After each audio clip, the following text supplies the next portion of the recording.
Histórias da História.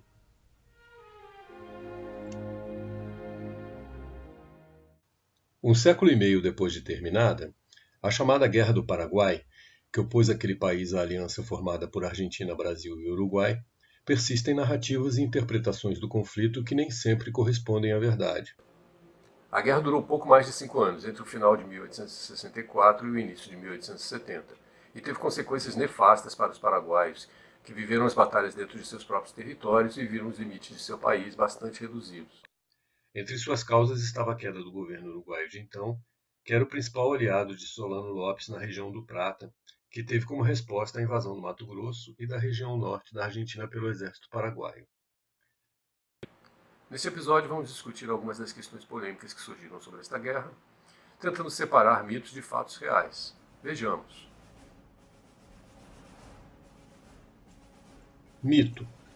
Solano Lopes, o ditador que levou o país à guerra com seus vizinhos no Cone Sul, assim como seu pai Carlos, sonhava com um Paraguai desenvolvido e líder continental. Isso é verdade.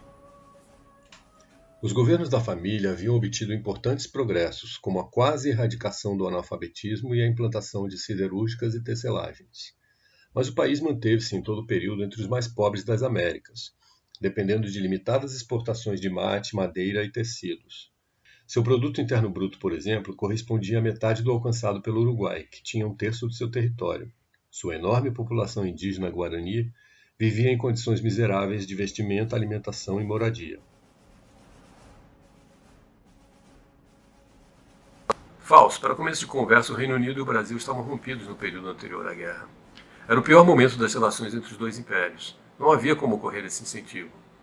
A gestão de Pedro II vinha tendo atritos econômicos e diplomáticos desde 20 anos antes, quando o Bill Aberdeen Act proibiu o tráfico de escravos e autorizou a Marinha Real a atacar navios negreiros, quase todos brasileiros. Em guerra comercial, o Brasil elevou as tarifas cobradas às importações inglesas.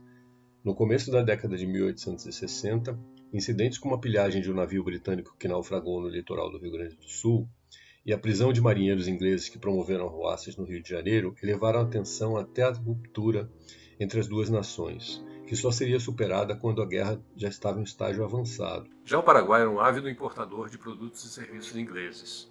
Tinha excelentes relações com a Inglaterra naquele momento. Solano Lopes havia estado anos antes no Reino Unido, onde fizera negócios, assinara tratados e fora até recebido pela Rainha Vitória. Entre os frutos desse intercâmbio estava a primeira ferrovia do país construída pelos ingleses, algumas indústrias, a encomenda de navios a estaleiros britânicos, a compra de armamentos e o envio de médicos, engenheiros e assessores militares à Assunção. Não interessava àquela monarquia europeia matar uma galinha de ovos de ouro tão lucrativa.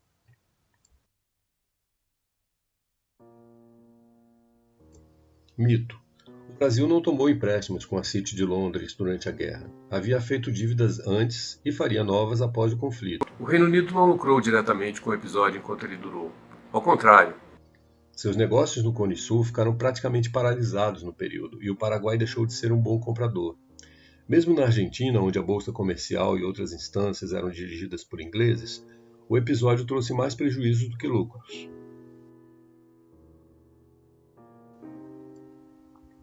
Parcialmente verdadeiro.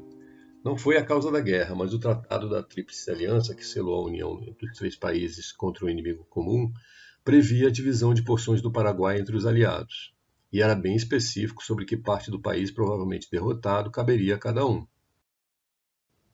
O documento, firmado em abril de 1865, 5 meses após o início da guerra, foi mantido em sigilo por um ano, até que vazou para a imprensa europeia e causou escândalo, custando ao líder argentino Bartolomeu Mitre, comandante das forças, parte do apoio que havia angariado.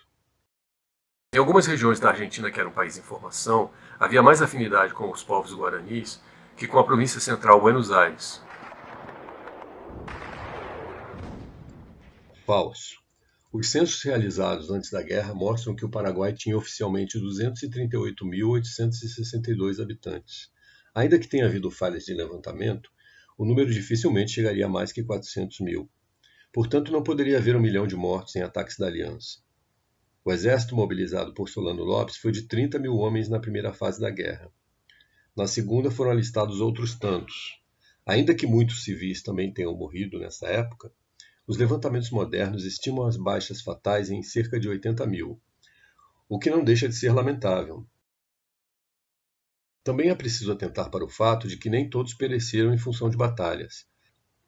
As condições sanitárias ruins que caracterizavam as frentes de combate originaram epidemias de cólera, tifo, varíola, sarampo e malária, que dizimaram milhares. Os surtos chegaram à capital argentina, onde até o presidente em exercício, Marcos Paz, foi vítima, tendo morrido em 1866. Para que se dê uma ideia de como essas ocorrências eram letais, somente uma epidemia de varíola entre os anos de 1843 e 1844 levou 7% da população paraguaia. Durante a guerra, o próprio Solano Lopes contraiu cólera em uma região de combate no ano de 1867, mas sobreviveu. Outro aspecto é o de que, com a entrega de territórios ao fim da guerra, o país também perdeu população, a população que vivia neles, que passou a ser argentina e brasileira. Mito: rios e pântanos paraguaios realmente ficaram contaminados durante uma certa etapa do conflito. Mas isso não se deveu a uma estratégia deliberada.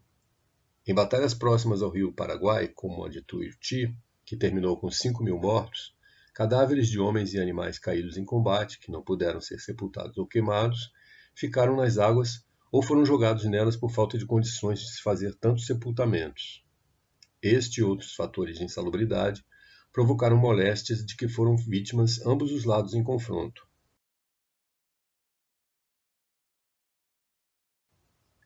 Discutível, Solano Lopes tinha um sonho de poder que levou a extremos para tentar realizar. A população pobre vivia sob leis rigorosas, sujeitas a punições físicas até por casos de embriaguez. Os que combateram em regiões frias mal tinham camisas para vestir e muitos sucumbiram a pneumonias e desnutrição. Já os Lopes habitavam palácios projetados por arquitetos europeus e possuíam grandes propriedades rurais, onde criavam cavalos e gado de raça a centenas. Solano Lopes passou à sua amante, Elisa Lynch, a posse de terras que totalizavam uma extensão equivalente ao atual território da Holanda, entre elas partes do Mato Grosso. Na etapa final, não apenas torturou e executou inimigos, mas mandou matar diversos ex-auxiliares que considerou traidores por defenderem o fim da guerra e a rendição. Entre eles, seu próprio irmão Benigno e seus 2 cunhados. E a seu mando, sua própria mãe foi presa e açoitada.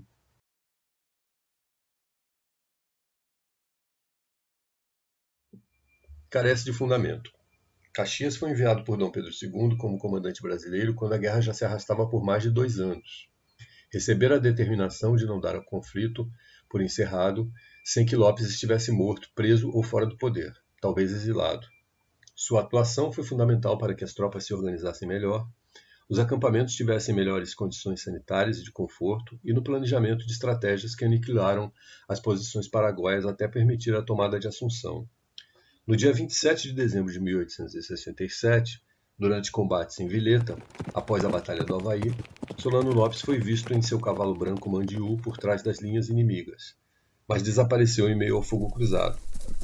Este momento, porém, deu margem a especulações de todo tipo, inclusive de que teria havido ali um gesto de solidariedade de Caxias a Lopes, por ambos serem membros da maçonaria.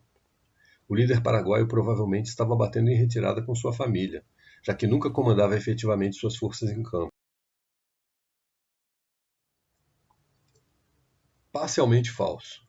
Quando a guerra foi declarada pelo Paraguai, seu exército reunia 30 mil homens bem treinados. Tinha uma esquadra de dezenas de navios, parte deles realmente novos e equipados com canhões. O Brasil contava com um efetivo regular de apenas 19 mil e a Argentina e o Uruguai mobilizaram 1/10 disso no primeiro momento. Com o alistamento de voluntários ao longo do tempo, os combatentes da aliança chegaram a totalizar mais de 170 mil. Após a derrota na Batalha do Riachuelo em 1865, 6 meses após o início da guerra, a esquadra paraguaia praticamente deixou de existir.